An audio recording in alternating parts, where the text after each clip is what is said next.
Well, here we are for the last hour of the last day. That's not forever. The famous line in Dennis Waterman's World Cup documentary, where the little boy, the father who has just come back from the mining team, playing for the mining football club, who go to the World Cup. True story.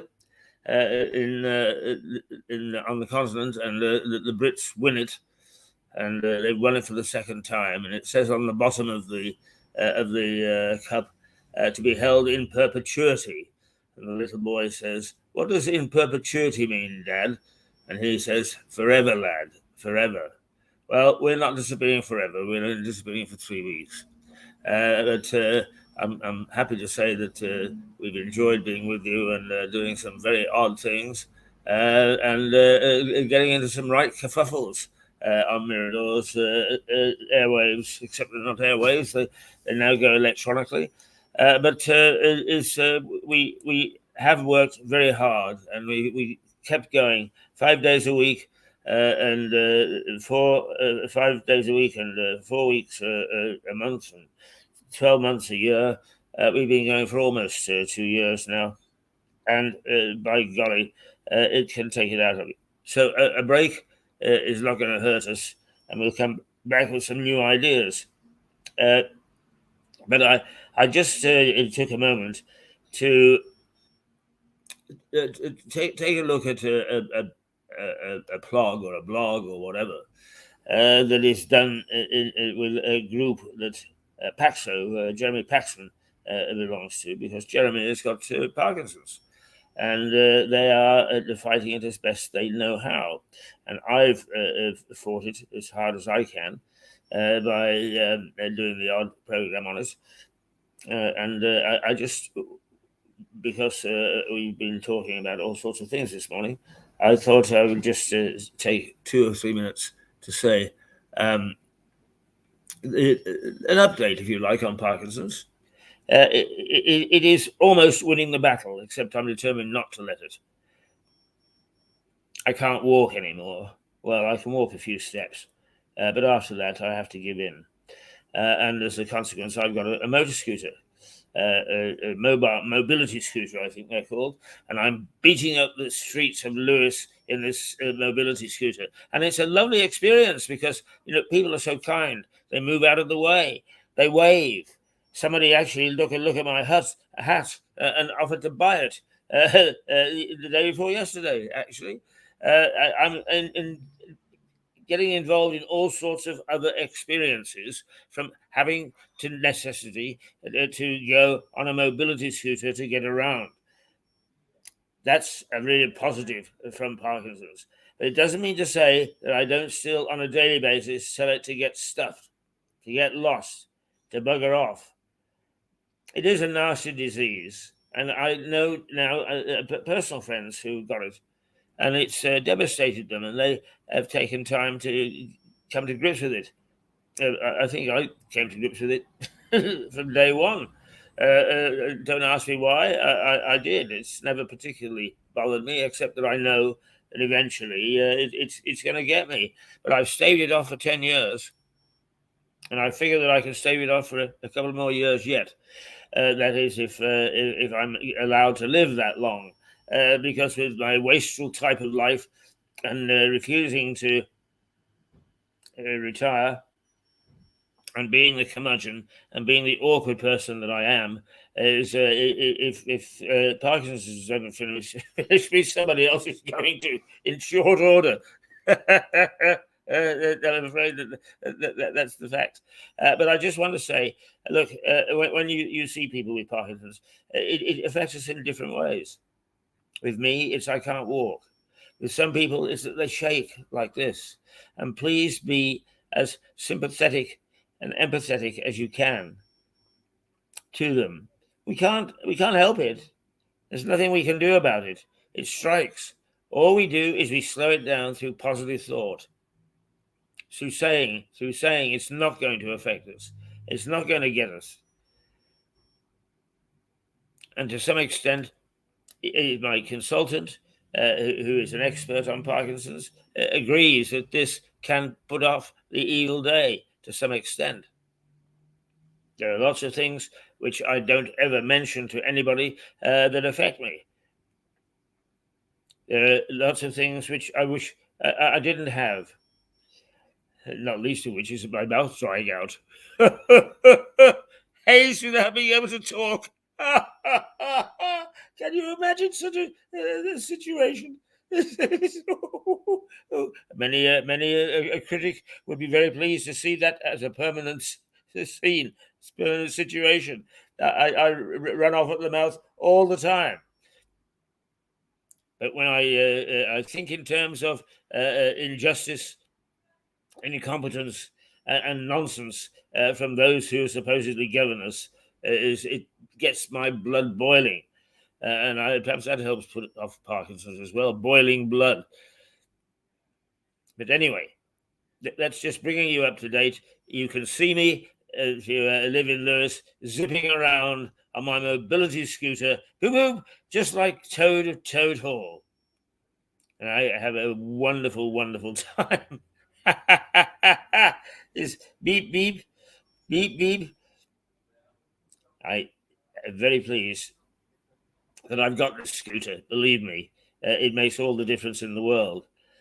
But it doesn't mean that I've got rid of Parkinson's. On the contrary, it does bit by bit. It downgrades me, if you like. It means that life becomes a little bit more difficult. But I refuse to let it get me down. I am dedicated to this television station, making it work, making the mistakes, getting upset,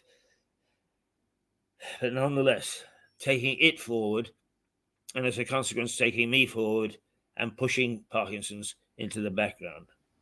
So I wish Jeremy Paxman and his colleagues well with their blog and with their attack.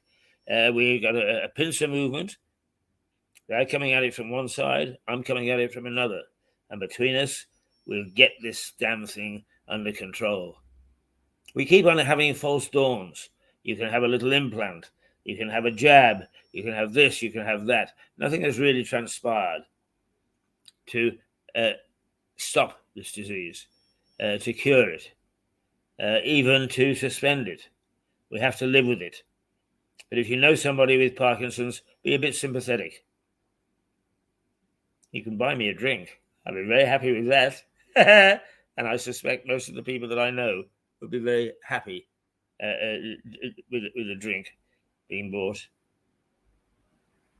So look for the blue hat and say to yourself, Parkinson's, right?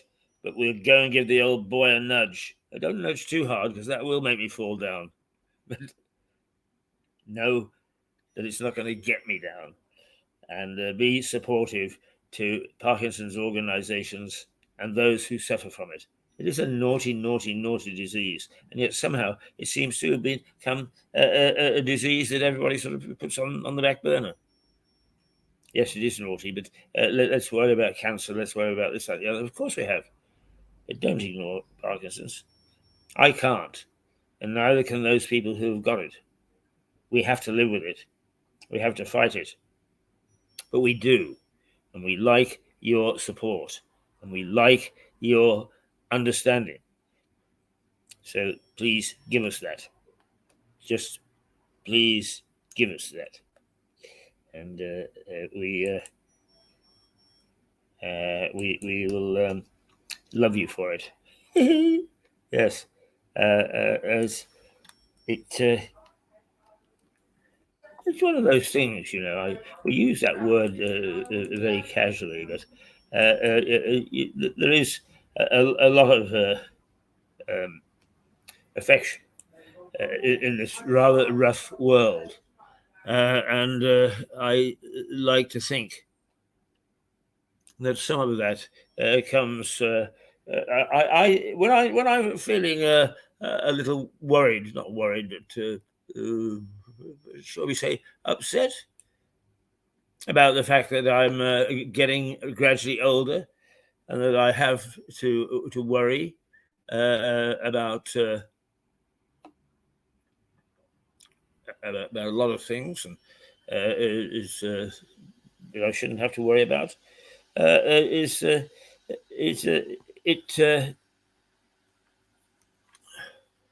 often take the theme tune from Goodbye, Mr. Chips, the musical, with Peter O'Toole, who sings the anthem.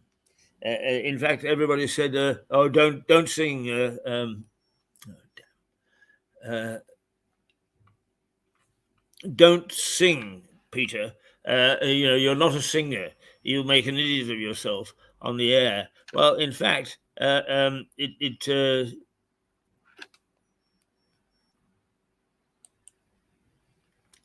fact, he did a rather fine job of it. And the words go something like this: "In the evening of my life, I will look to the sunset. In the something of my life, when my days are through, I will ask myself what only God can answer. Was I strong and straight and true? Did I fill the world with love my whole life through?" Well, as you get towards the end, you do ask yourself things like that. Have I been a decent sort of bloke? Well, I've made many a mistake. I've done many a naughty thing, and I'm sure that that's true of everybody. But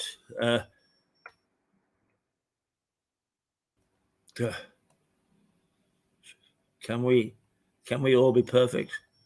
No, not a bit of it. But I do hope that, generally speaking, I've been just and decent, and that in trying to not get rid of, but handle Parkinson's, that I've behaved in a reasonable way. My whole life through. And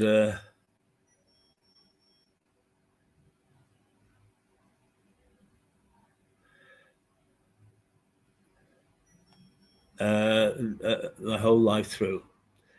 Now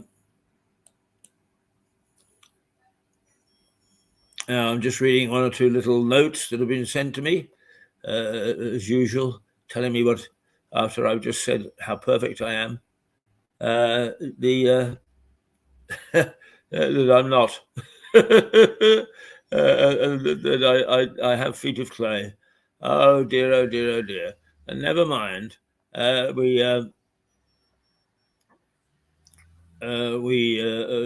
do our best, and if our best isn't good enough, it's not good enough. And that is the long and short of it, to be quite honest with you. So we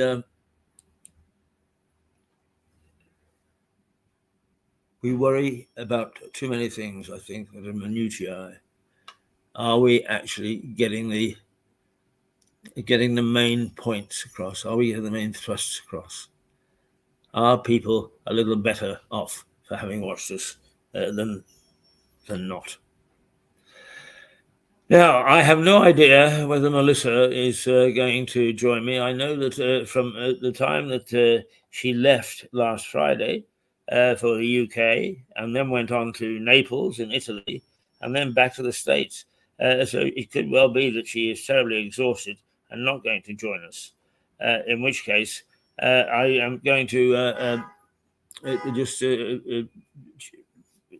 do what I normally do when we've got a little bit of time, and that is take a look at the inside of the newspapers.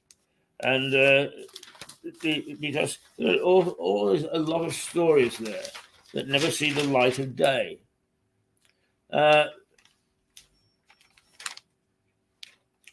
no, from tennis balls to glitter balls. Why I'm giving Strictly a Whirl by Annabelle. Oh, that's why she's in it. Annabelle Croft. I have to say, very, very tasty indeed. She was lovely as a tennis player. She's a lovely personality in her broadcasting career. She is looking absolutely gorgeous and great. And I'm glad that she went from tennis to the next decent profession, and that is being a broadcaster or being in media.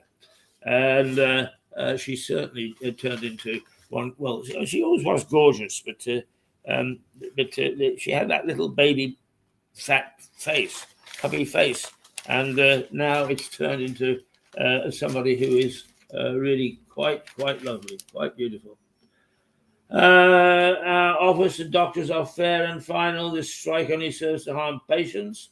That's a commentary by Steve Barclay, the health minister.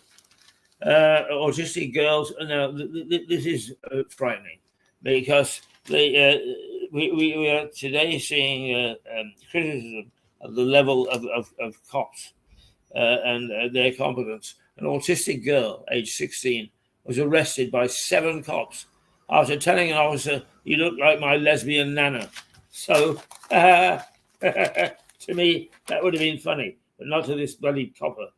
And actually not to a lot of people, and I don't know why. I've been called a good many things in my time. And, if I took offense, if I got all uptight, I'd have spent most of my life uptight. For God's sake, why can't the tolerance we are asked as citizens to show towards people like the police, why can't the police and other organizations show in return the same sort of tolerance? We're all weak in many ways. We're not perfect, and you have to accept that. Nicking a 16-year-old girl for calling you, whether in fact she's autistic or not, is calling you, "You look like my lesbian nana." It's just, and it's been given due prominence, and I hope that something is done about it. But what will happen is that we'll go around the reeking about inquiries. What we really need is just a little bit of easing. Take the intensity out of life. When somebody tells us a prat, go with the flow. Perhaps I am a prat when people call me a prat. Perhaps I'm not. I shouldn't get my knickers into a twist over it, or get my guts into a pandemic. Oh, goodness gracious me, no. I just have to say that's the way some people think. And I'll be damned if it's going to upset my day. A lot of our police and a lot of the people and politicians, for that matter, they get all knotted about it. Goodness gracious me. And then they're the first to say they champion democracy. Right. 5 years on, and yet we seem no closer to a solution, talking about the boats coming across the channel. That is symptomatic of some of the nonsense in our society. We need a solution to this. Oh, you can't have that solution because it goes against blah, blah, blah, blah, blah, blah. Save me from the bleeding hearts. I'm not unsympathetic. Those who know me would say I'm quite sympathetic to people who have problems. I've looked after people with mental health issues. I've looked after people with financial issues. I've done all sorts of things that aren't bad. I've done a lot of things that are bad. But we have to take the rough with the smooth and try to understand that if somebody comes up and says, "Keith, you look like a faggot," or whatever, terms that we're not supposed to use anymore, is, if I throw a wobbly, what good do I do? The answer is I don't do any good at all. What I have to do is to try to understand what makes that person tick, without being daft, without being stupid about it, but stamping my feet and arresting them. Who ends up looking like The sucker.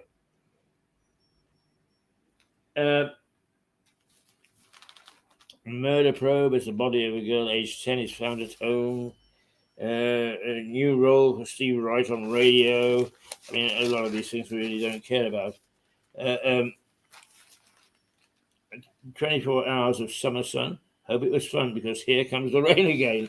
In other words, yesterday was a lovely, lovely day. I think it's going to last. Although today is not too bad. What's the temperature now? It's 19 centigrade and it's cloudy. So it's reasonably warm. Now, here's one. Mad for Screwballs. 70s classic. Voted our favorite childhood ice cream. I don't even remember a screwball. The top 10: a screwball, Funny Feet, Calipo Shots, Orange Maid, Mivy, Nobbly Bobbly, Zoom, Sparkles, Pizzazz, and Solero Shots. My God, whatever happened to just an ordinary soft ice cream scone, right? They are the iconic 1970s ice cream treat, bringing back sweet memories of long, hot summers. Now the screwball has been voted the most loved such childhood treat. Wowie. Wow, I always wanted to know that. Since I don't remember it. It's not very much for me, I'm afraid. Somebody has decided that it's good enough. Suella has been at it again. Hunt down and lock up the Oxford Street TikTok tearaways. M&S executive says areas decline is fueling crime. Oh dear, oh dear, oh dear. I must say that we do have a generation that don't really give much for the law. And I think I've made my position clear. Rule of law is sacrosanct. It doesn't matter if you think that the law is wrong. You can demonstrate to have it changed, but in the meantime, you observe it. And I'm not at all happy with people who I think contribute to the breakdown of law and order, those people who don't observe rule of law. One article in the Mail this morning is the troublemakers cowering behind a cloak of anonymity. Notorious prankster Mitzi speaks to police on Oxford Street. Ooh. Climbers step over dying Sherpa for K2 victory. You know, that's the sort of thing that is just is absolutely. They're not heroes, and I give a sod that they got up to K2. Their victory is tarnished. Climbers on the world's second highest mountain have been accused of clambering over a dying Sherpa because they were more concerned about achieving personal glory and reaching the summit. That's absolutely disgraceful and disgusting. And luckily, we do have some photographs of those who did, and I hope that they be put into the list of shame. Right, now here's one that's got away from us, really. Virgin Galactic's historic tourist flyers. Virgin Galactic has successfully made its inaugural tourist trip to the edge of space with a British student and her mum on board. Billionaire Richard Branson, whose company Virgin Orbit failed to complete the first satellite launch from the UK in January, posted that yesterday a flight was breaking down barriers over space flight right now. So we can actually fly to the edge of space. And it really was quite fascinating. I'd quite like to do that. Huh. I suppose so would a lot of other people. The day my toddler vanished bottom first into a first century wine jar at Pompeii, another unforgettable Utley family holiday calamities. Tom Utley, who is his father was a Fleet Street legend, and he is he's my hero. He is exactly the right sort of columnist and talks about very down to earth things while making some serious points. Today, I've been to Pompeii. I've been 2 or 3 times actually, so I can visualize what he's talking about, and that his child vanished into a first century wine jar at Pompeii. I can visualize. Tom is writing about those things that happen on holiday that nobody ever knows about except you. But then, in recollecting them, you realize just how funny they are. Well, I could go on all day looking through the bits and pieces that we don't actually see or pay attention to. I'm not sure whether we're going to get to Melissa this morning. It is now 10:33. If she is going to come through, it's normally about this time. So we will hang on. But let me just tell you that this is the last day of the summer session, if you want to put it that way. The summer session of Mirador Television. And I hope that we've, one way or another, through all the trials and tribulations, particularly the technical breakdowns that we've had, have managed to entertain you and inform you. We are taking 3 weeks. No, we are not going to take our spade and bucket and go to the beach. We're actually going to draw breath, perhaps take a day off here and there. And then what we're going to do is to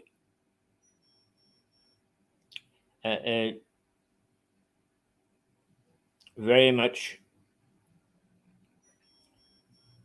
sharpen our game. We boast that we are local, not parochial, that we are international, that we talk to the world, and indeed we have been good and true to that promise. But we're now trying to expand that with the colleagues that we've made. And actually, we're going to do something that's quite daring. Whether we'll succeed or not, I don't know. But I have a lot of friends and colleagues, journalists in Moscow, in Russia. And I'm going to see whether Mr. Putin will allow them to come on Mirador through the wonders of StreamYard, sorry, to talk to us once a week and fill us in on what life is like in Moscow, in Russia.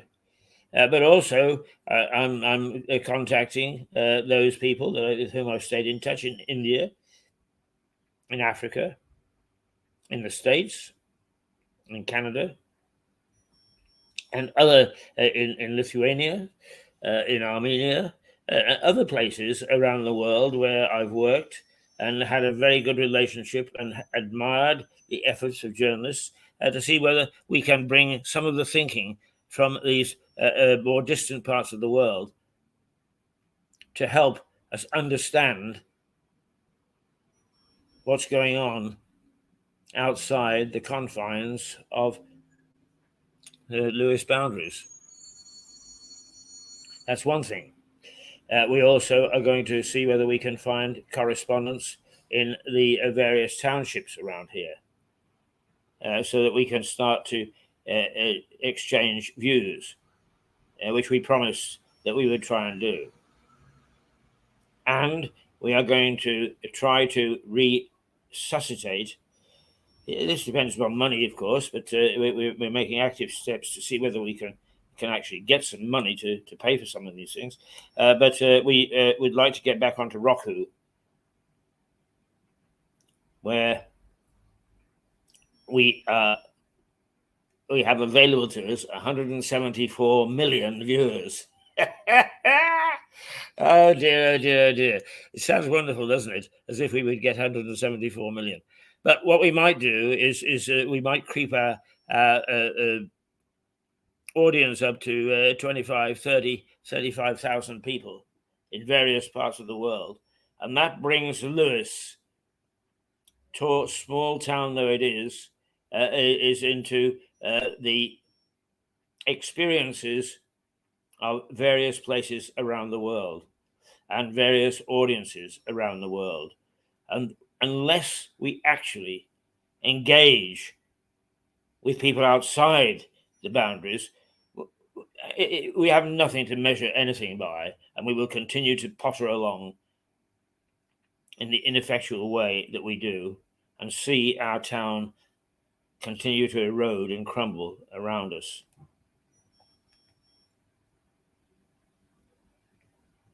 So that's the sort of thing that we've got in mind in the 3 weeks that we're going to be off the air. We are working hard to. Is the one thing that this television station will never be. I mean, it is quirky, no question. It is quirky. It'll never be the same. It's never going to reflect the BBC or ITV or, for that matter, Netflix or anybody else. It has its character, its own character, and it will retain that character. And we'll work on building it so that you like that character. So that's what's going through our minds. I would actually play a little video, but we've had some problems with the which we haven't resolved yet, but we will have by the time we come back, in terms of passing on the signal. And so it's not worth me doing it. And so I'm going to wish you all a very happy August, a very happy summer, and mark in your diaries that September the 4th, Monday, the September the 4th, possibly at 8 o'clock rather than 8:30, we shall be back with a bang, with a thump, and invite you.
Yes, we are back and we are live. And what happened there, I have no idea. We lost the signal totally. If we'd have gone off the air a couple of minutes earlier, nobody would have known. Nobody would have been the wiser. But as it is, that is a fitting end, I think, to our last day. Glad that you've been with us. Hope to see you upon our return. Stay with us. And remember, shout out for Lewis. Our community is worthwhile. It's worth fighting for. And that's what we do. We fight against, we think, people who are not serving its best interests. That's subjective. We'll take the flak from those people who think we've got it wrong, that our heart is in the right place. And hopefully we will help to make this a better and a healthier community. Mirador Television, remember the name, Mirador Television, a team of very seasoned and experienced journalists. Very seasoned and experienced team players. I think enough said. And what we'll do is we will say, thank you for being with us. Thank you for being part of us. And let's say toodle, toodle, toodle pip. Bye-bye.